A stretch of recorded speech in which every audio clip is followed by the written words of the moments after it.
All right, let's get right in it.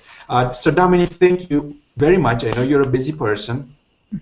You take me up on this invitation to have you, and I felt that from what I know of you and seen you present, you share good stuff, good quality stuff, and it's very relevant to where the industry is at now. You know, it has gone commoditized. It has become very commoditized, and what you're bringing to the industry is a nice flavor, a needed flavor. So let's get into it and let's kind of talk about that. You talk about tax professionals falling into the into a time trap, like having a job. So tell us more about the time trap. Why is it especially dangerous this time of the year? Yeah, I mean, that's really what it burns out a lot of tax professionals, including myself. And especially this time of year, you're probably feeling exhausted and burned out, and you just need a break. And so most tax professionals, we take a couple of days off post 415, and it's great, right? Because we get a little break. But there's one problem, and the problem is that when you make your money from selling time, taking time off actually has a cost. And so when you're trading your time for money, that's the time trap that we kind of get stuck in. And I know your theme today, Salim, is all about freedom and how to have the freedom. And part of that freedom is disconnecting yourself and breaking free of the chains of this time trap. It's like having a job, really. You're tied to it, only sometimes it's worse than a job, because at least with a job you get some paid time off, right? And you get to take off at 5, and you leave your worries and your problems at the door back at work. But for most tax professionals, you don't make money unless you are working, and the business is completely reliant on you. So in the end, you may start to make some choices feeling like you just can't afford to lose that much money to give yourself that break. And, you know, aside from taking the time off, and we talk about work-life balance, and people kind of say, well, what is that? I can't possibly have that. But let's flip the side about all the other reasons you need time freed up in your business, because there's all of these great things to help you grow the business that you're lacking that time for, and it's simply because you're handcuffed to that selling time for dollars phenomenon. And we're groomed to do that. Tax professionals are groomed to equate the value of the services that we offer with the number of hours that it takes for us to do the work. And even if you're charging per form, you have to ask yourself, how did you develop that pricing structure? Because for most people, it's based on an estimate of how long you believe it's going to take you to complete that form.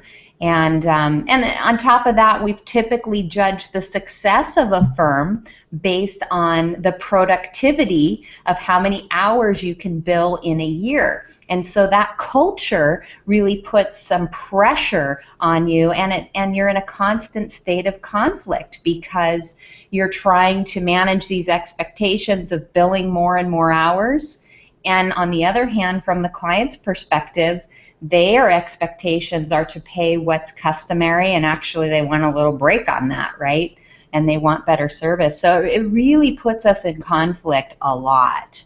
It leads to a lot of uncomfortable conversations, and it's hard to break free without changing your business model, really. What does that mean then? What is the alternative, Dominique? Well, the alternative is to, instead of getting paid and connecting the value of what you do to the number of hours that it takes to do something, that's one model, right? That is a model, and it's actually a successful model. There are many, many tax practices that make 7, 8, 9 figures even based on that model. But there's an alternative way to do it, and that is to base your pricing on some other value. And that is to when you connect your pricing to a value other than time, now you have the opportunity to actually leverage, increase your margins, and it really doesn't matter how long it takes you to do something. And that's really where the passive income starts to come in. And instead of always having a set margin over and above what you're billing out for your employees, that's out of the window as well. The sky's the limit, really, with what you can charge. Mm-hmm. Talk to us about pricing. Pricing strategies for a firm. What? Sure. Because you kind of alluded to that, the way we price our services. Mm-hmm. What have you seen? What's best practices that you've seen, mm-hmm. having had your own firm and now working with so many firms mm-hmm. over the years? Mm-hmm.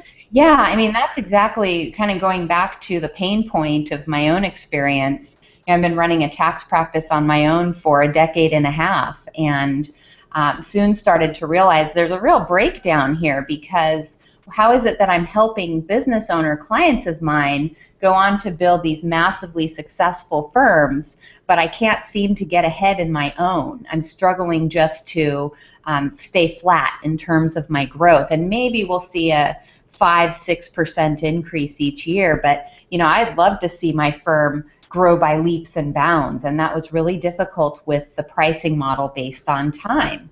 And so when you start to study business models in general, you look at other industries for guidance, and what are all the other successful businesses using as their pricing model? Well, most successful businesses don't use a trading time for dollars business model, billing based on time. In fact, it's kind of interesting to compare what that would look like. So, Salim, humor me for a second here. Let's kind of apply this concept in other industries. Let's look at Apple, for example. What would happen if Apple charged for the time that it takes to produce one iPhone? How long, Salim, do you think it takes to produce one iPhone? Boy, I don't know. I'll just kind of throw a number. I'd say maybe an hour, 1 hour. I don't know. Well, of course, Apple's the king of innovation. True. Would you believe it takes 1/6 of 1 second? 1/6 of 1 second to produce one iPhone. So couldn't that be a problem if Apple charged based on time? That's kind of crazy, right? But we don't think it's crazy when Apple wants to charge $500 or $600 for an iPhone. Why? Because there's so much value in an iPhone. I've got so many things at my fingertips. This thing can do, it's amazing. It can do all of these things. Wow. What about, let's look at a car. What about the auto industry? What about Chevrolet? How long do you think it takes to produce a Chevy Camaro, for example? A week. A week. Pretty close. Pretty close. Wow. So Chevy says 4 to 5 days, but can you see where that might be a problem for Chevrolet, or I guess it's GM, General Motors, if they were charging based on time? Ultimately, I think we see this and can relate most in the service industry. So if we look at an example in the service industry, let's take a surgeon. Well, I don't know if you've had any surgeries recently. I have a couple of months ago, and it took the surgeon about 30 minutes, start to finish, to complete this surgery. Would you have a guess about how much the cost of that surgery was? And fortunately for me, I have insurance, so I didn't write a check. $5,000. 25 grand. 25 grand, but yet it only took him 30 minutes. Now, how come no one ever questions the surgeon about how long it actually took him to do that? Well, that's because of the pricing model that these other industries have adopted, and that's part of what relates back to their success. So, Salim, I know you kind of promoted this event today talking about how to build a 7-figure practice and build a business and not a job.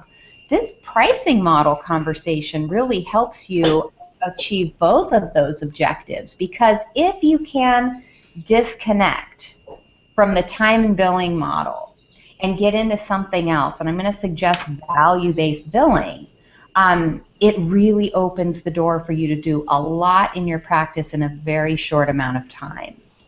So just to clarify too, because I'm seeing some of the questions that are coming into the queue, and number one, I want to state that this is a very difficult mental adjustment or transition that you need to make if this is something you choose to use in your practice.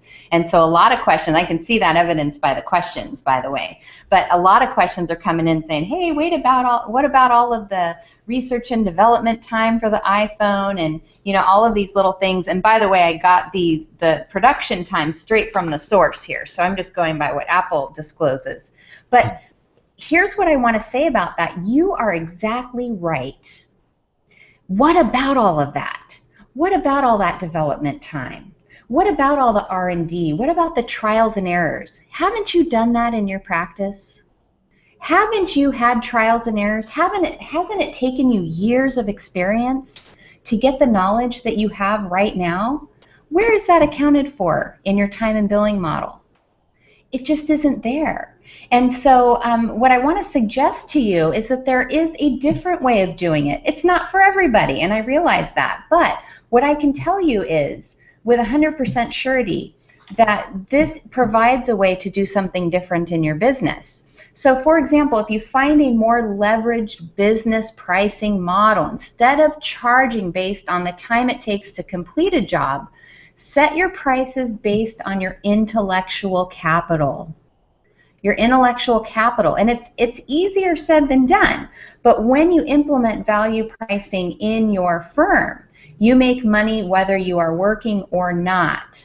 And it's a way to get compensated for the trial and error, for the production time, for the CPE that you're doing right now. We spend a lot on CPE in terms of time and money and effort. And besides, we all know that it may have only taken you a few hours to prepare that return, but it takes years of experience to be able to do that quickly, right?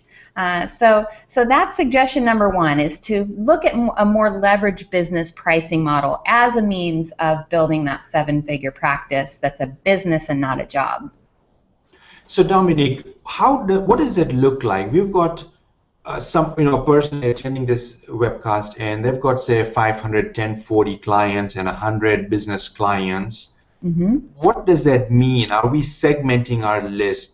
Talk to us more about a next step for somebody, because it makes a lot of sense. What you're saying makes a lot of sense. The analogy you've given us, really, we can relate to that. Let's take us forward now in terms of what can we do to get to the next step? Sure. Well, first of all, it starts, if you are going to elect this value-based billing model, you have to be very clear about what value it is that you bring to your clients. And sometimes that's very difficult to do in the tax world, because when you think about a 1040, for example, what is the value of completing that work for your client? And so you have to ask yourself some questions about, well, thinking about it from the customer's point of view, what do they perceive the value to be? So what you want to do is really ask yourself those hard questions and say, wait a minute, if I'm delivering a service here that the client's perceived value is very low, number one, is that a product or service that I want to continue offering? Or number two, what is it that I can add into this product or service that will make it more valuable in the eyes of the client?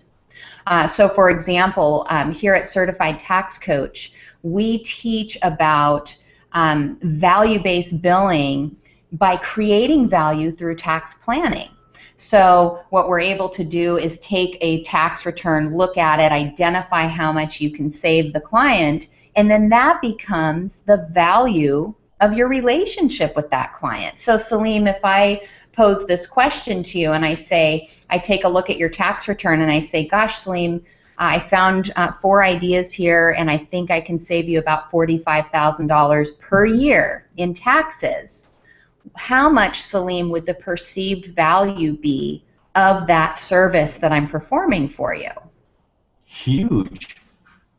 Would it be So let's say I like to pick on the industry averages because it's astonishing, really. But so, for example, last surveys that came out, Rosenberg and ATPA, CPA, they do pricing surveys every year.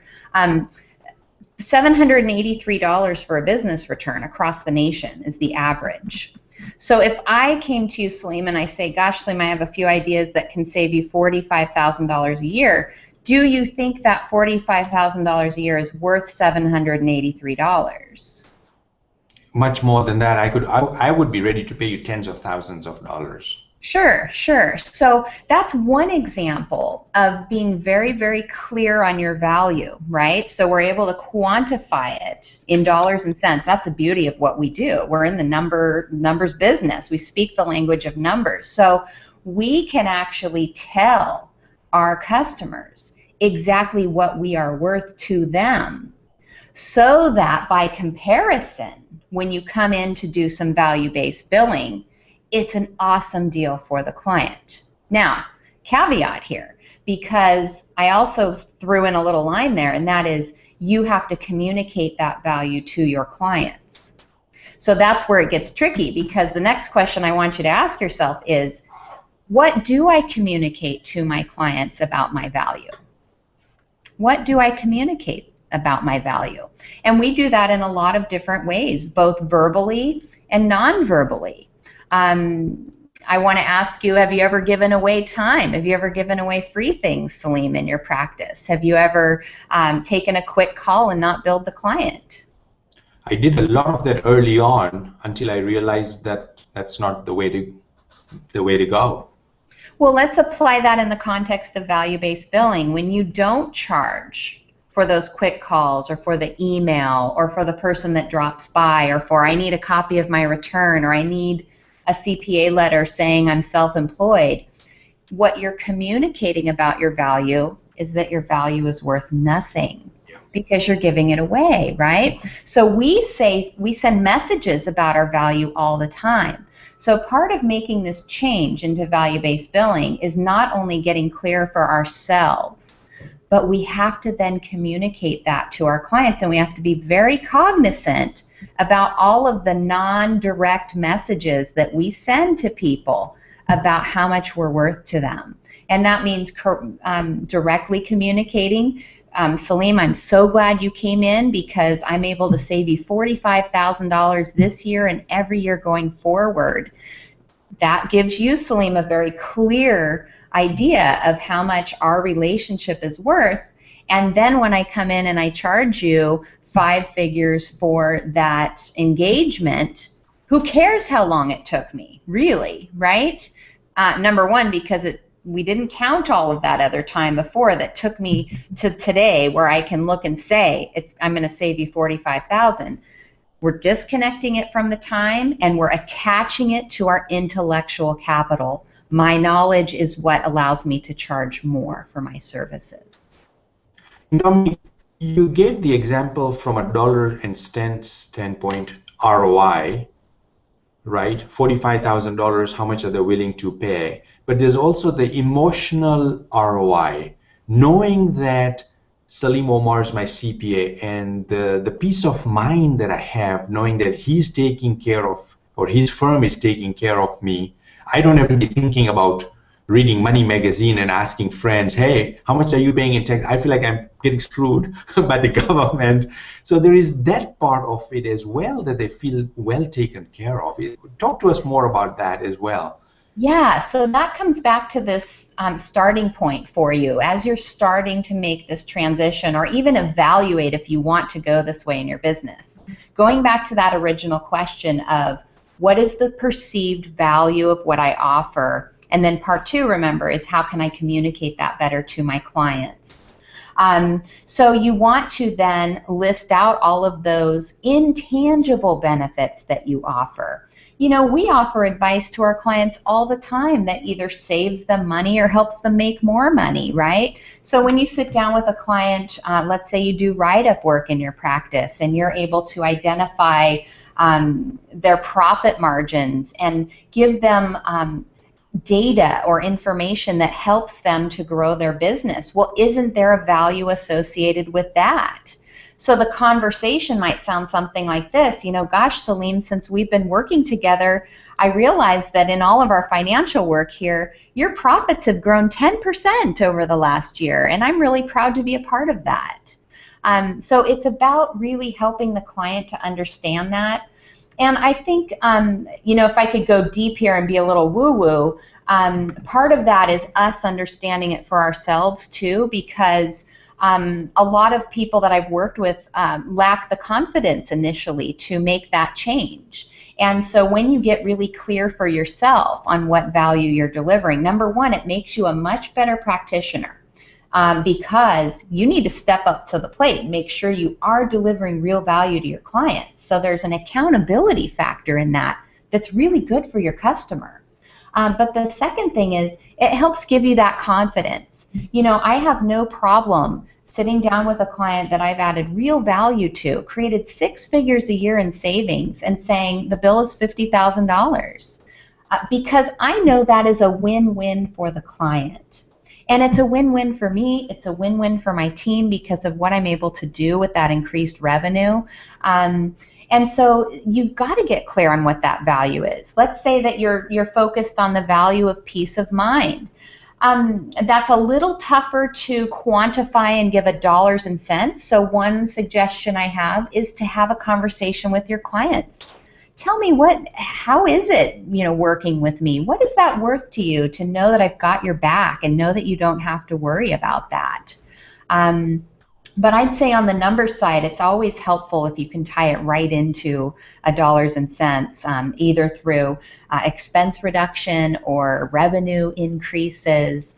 Let's take the example of some of the things we give away. How many of you on today's program help your clients do the FAFSA forms? They have a kid that's getting ready to enter college and like, help, I need my taxes done because I've got to fill out this FAFSA form and I don't really know how to do it. We are their trusted advisor. We're not experts in FAFSA forms either necessarily, but they trust us, so they come for that information. So following up to see how did that turn out? Did you get any financial aid? How much were you able to apply towards the college expense? And then taking some credit for that, because when you're helping out with that, if a client gets $15,000 a year in financial aid, well, it's nice to be a part of that. And you are a part of that. You're a part of the work. Why not also be a part of the successes? And not to say that this is a way of bragging or boasting. This isn't about your ego. The ego you can leave out of it. This is just about having that confidence. It's about having dignity and self-worth and knowing what you're worth to your customers. One of the reasons I had a transformation in my practice was some of what you're talking about here in terms of the services. I used to offer piecemeal services and clients in trouble with QuickBooks, and then we are trying to help them, and that's usually taking place in a December or a January when we are least prepared for it. So we structured our services knowing what the client's needs were, and you alluded to it earlier, which was brilliant, that find out what the client wants always. Even now we are serving our clients and getting a read from them. What do they like? What don't they like? What new thing would they like? And incorporating that into our service model so that we are ready for them. If the client, we're anticipating their needs, their wants, and we've got our services structured to be able to then offer that. Yeah, absolutely. I think that's a great idea. It's about getting clear on what's valuable to them, and then being able to offer that services, those services. Sometimes what we do as practitioners is we throw some things out there because either we get really excited about it. I do this all the time. I get really excited about a new program or something, and then it's like, well, that doesn't really address the true desires of the market. And so then it's a little check. So ask them. You're absolutely right. And this is a perfect segue into talking about bundling services. So, I mentioned earlier, what are all those things that you don't charge for in any given week? You know, I've been at this for a long time, working with Certified Tax Coach for the last 5 years, and I can't tell you the number of tax professionals that could have retired on their amount of unbilled time throughout their career. We do an exercise actually in the certification process where we figure that out, and it's a painful lesson. Yet for some reason we would rather avoid sending a bill for the valuable work we provide. And so I've found that converting my clients to monthly retainer agreements that are bundled services. So first you find out what they want. What is it that they really value?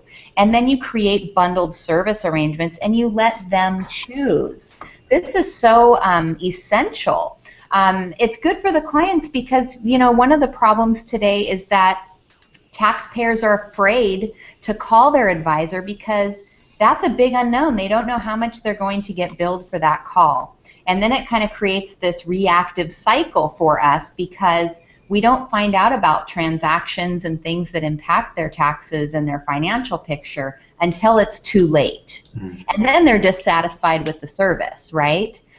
So I love bundled service agreements because it kind of allows you, number one, to get paid for those things that you wouldn't normally charge for. You're offering a concierge service where they can get in touch with you, and that's good for them because now you've opened up the lines of communication. It also helps streamline your cash flow too, so avoiding those peaks and valleys with your cash flow throughout the year.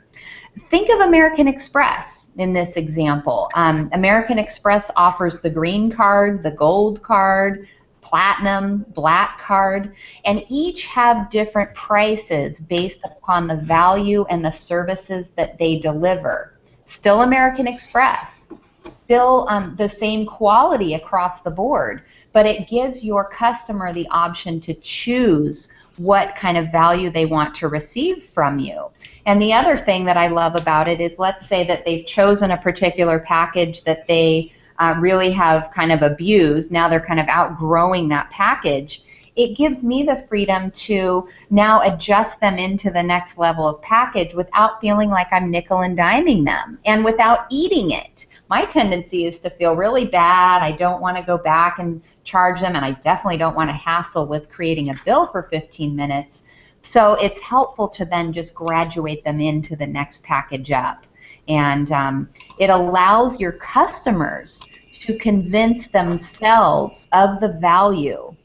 The other thing that it does is it reveals their price sensitivity. That helps you to use that information for your pricing decisions in the future. And it also helps you to answer the question, did we leave money on the table?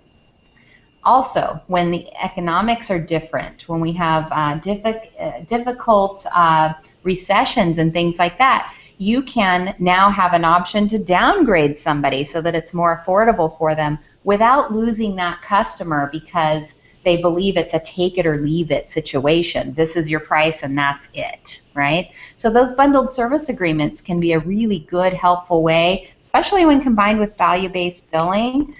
You talk about, Salim, some of the intangible value that you offer, you know, peace of mind, hard to put a dollar value on that. But when you have a bundled service arrangement with things that you can directly quantify the value of, now it's easier to attribute the value, say, from the tax planning over to some of the other things that are less, more difficult to quantify. Does that make sense? It does. It does. And we've seen some very successful companies use that. One example you gave was American Express, and I can relate to that because I just received the other day the Emerald card, and it's silver in color. I've got to call and activate it, but it just came in. And same thing, I started off a number of years back at the basic level, and now with the purchases and all that stuff, we've kind of gone to that Emerald level. Case in point, and no reason why we can't use that technique, that strategy in our own practices. So before we go, the next thing I want to talk to you, Dominique, about is kind of keeping my eye on the clock as well. Let's talk about client attraction. Let's talk about how what you've shared with us, Dominique, helps us to differentiate ourselves in the marketplace. Yeah, I think that's a great point. And, you know, there's no shortage of tax professionals, over 1 million across the country. And so the problem really isn't getting work, right? We have a lot of work. The problem is, you know, how do you manage your practice with all of that work? And the answer to that is to get better clients. It's not about getting more clients, it's about getting better clients, especially if you want to move into this premium fee billing model.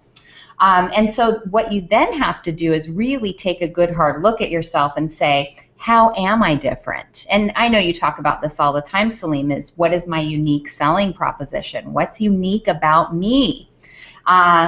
Just open the yellow pages, and I guess, you know, that's a little old-fashioned, but you can go online and look at most tax professionals' websites, and they pretty much all say the same thing. Well, what does that tell customers? It tells us that we're all the same.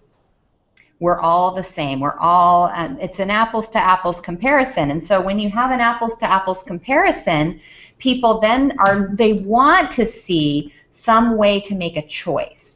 They want to differentiate amongst all of these apples. And so what else can you do in an apples-to-apples comparison but compare based on what you know as a lay person to ask? What do lay people know how to ask? What's your price? What's your fee? And they use that as a basis for comparing us. So we're all the same. And we then are competing based on price, which is really difficult to do, especially if you want to get out of that trap, right? So you have to really differentiate yourself. And what I love about this in connection with the what's unique about me, this is what completely transformed my practice and makes up the basis for Certified Tax Coach. And that is when you differentiate yourself in the marketplace as a tax planner, a tax strategist, an expert at tax reduction. Now that's a little bit different. That's a little bit different as a unique selling proposition than what you typically see in the yellow pages or what you see online with different competitors' websites, if you will. And that catches people's attention, and it instantly communicates how you are different, and the benefit is that you're different because of the value that you offer your customer. You're able to tell them what you're worth to them. So let me tell you an example, and I'll just pull from my own story here, Salim, and that is when I first started my own tax practice, I would go out on these proposal calls, right? And so at the time, I would drive to different businesses' offices, and we'd have a conversation, and they'd pick my brain for an hour and ask me all kinds of questions. You know, should I buy or lease my car? And, you know, is this an independent contractor or an employee? So they'd ask all these questions, and of course I would give away all this information for free. And then, you know, I would be asked to come up with a proposal. How much is this going to cost? And tell me about yourself. You know, I want to know about you too. And so I'd maybe give a little background about my education and other customers that I like to work with. And then I'd quote my fee, and that's about it, really. And I'd talk about how responsive we are, and that we've been in the community for many years, and we give our clients peace of mind and things like that. And those are all valuable traits, don't get me wrong. However, here's a stark difference. When I started marketing myself as a tax planner, things changed dramatically. Instead of going into the client's office for a proposal meeting, instead what I offered was a tax return review service. So now I'm looking at their past tax returns, which is going to give me a lot of valuable information about this person. First of all, is this someone I want to work with? Do they meet my client acceptance criteria? And we can talk about that another time. Yes, I actually have client acceptance criteria. But it gives me the opportunity now to scan through and be able to quantify the value that I would be worth to them should we choose to work together. It also gives me an opportunity to quote my fees in such a way that the client can clearly see what I am worth to them. So I did this subtly earlier when I gave you that example, Salim. Salim, I can save you $45,000 a year. It's going to cost you $10,000. How does that sound? And you shared with me that you felt like that sounded like a pretty good deal. Maybe you would even charge more than me. But that's a lot different than my old way of doing things.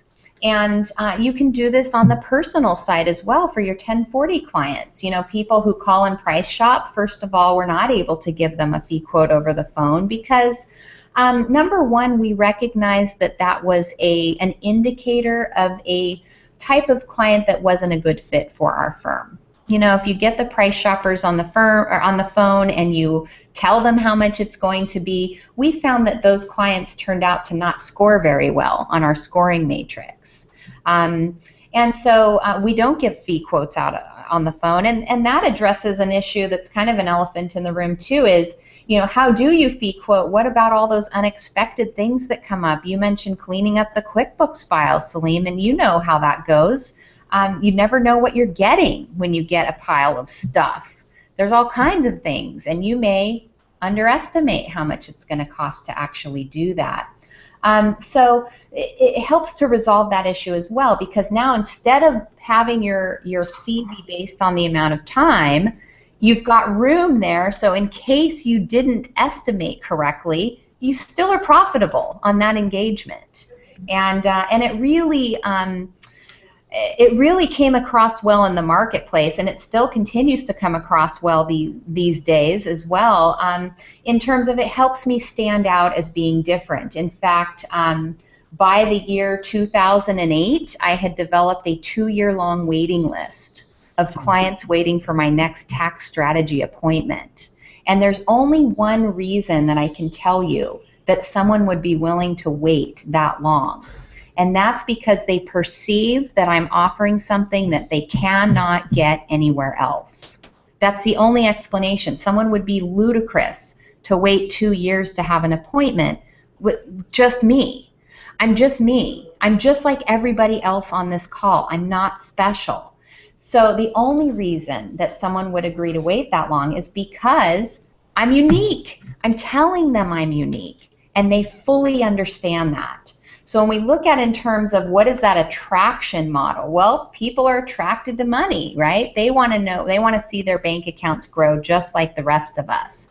And when you can give them a way of doing that through the tax planning, they're happy with that, and it brings a lot more business than you can handle, actually. And that's a whole nother problem, which we could talk about another time. Yeah, there is a big need for this. Yeah, there is a big need for that. And when I've changed my mindset and my approach, working with business owners to do the tax minimization, financial maximization, profit maximization, there's not all that many of us that do that. And it happens to be a need and a want from the business owner. Good stuff. Salim, if I could jump in here, because there's a very important question in the queue that I want to get some clarity on for our audience. And that is the point about not basing our fees based on a refund or tax savings. That's not what I'm suggesting here. So I want to get very clear, because that is against the law. I don't want you to do that.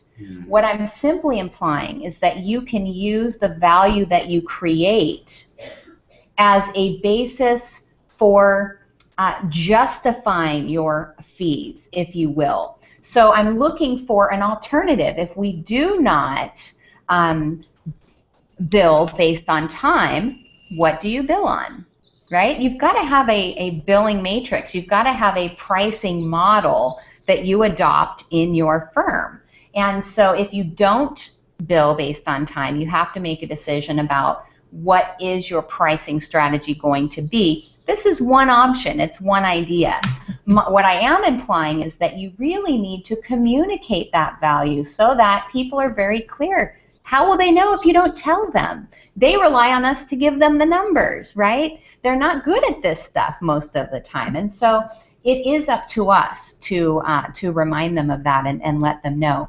Not base your pricing as a percentage or a function of that, but merely using that as a communication tool as you make this transition. That was a good question, and thanks for clarifying that. As we get to the tail end, we've done the CPE portion.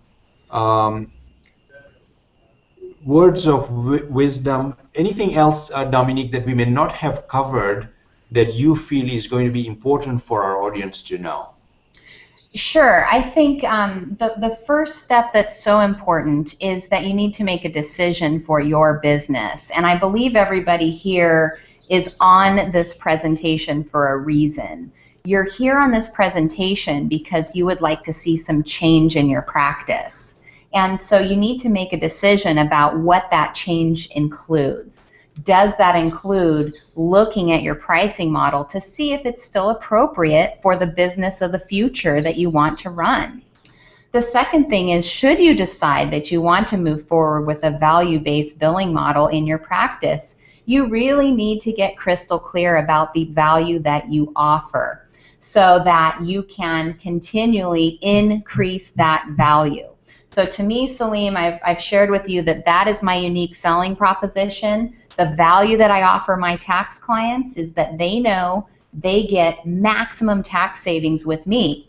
And so my responsibility in that role is to make sure that I'm continually increasing my ability to deliver that value. And that means a lot of education. That means continually learning new ways of legally cutting tax. It means a lot of boring classes with attorneys usually at the front of the room talking about tax saving strategies, but it does take effort on my part. But I love it because I love being able to deliver something that really wows people, that it's so easy to set yourself apart, and I love being able to charge based on the value. I feel better about what I'm doing. I know with certainty that I am delivering better service today than I was before in my tired old practice, and you guys listening today can do the same thing. From all the work that I've done with CPS for the past 6 years, I see that 9 out of 10 firms are undercharging their fee, and it is very much related to our mindset, the way we've taught to live that that way for so many years, and really getting into this value-based pricing and really seeing the needs and wants of the customers and creating something for them. So it's a huge opportunity. You use the words, leaving money on the table, right? That practitioners do. That you did. Thank you so much. My pleasure. And I know there were a lot of questions that we weren't able to get to in the queue, Salim. So for those of you, if you still have questions, I'm really happy to answer them via email. You can just send an email at certifiedtaxcoach.org is the website, and there's a contact us button, and so you can reach me that way. So really, send your questions. If I didn't get a chance to answer, happy to do so after the presentation. Awesome. Thanks. Hang in, guys. We are going to change presenters, and you still have probably a few moments to type in your answers to those, to the pop-up for the CPE credits. Yeah.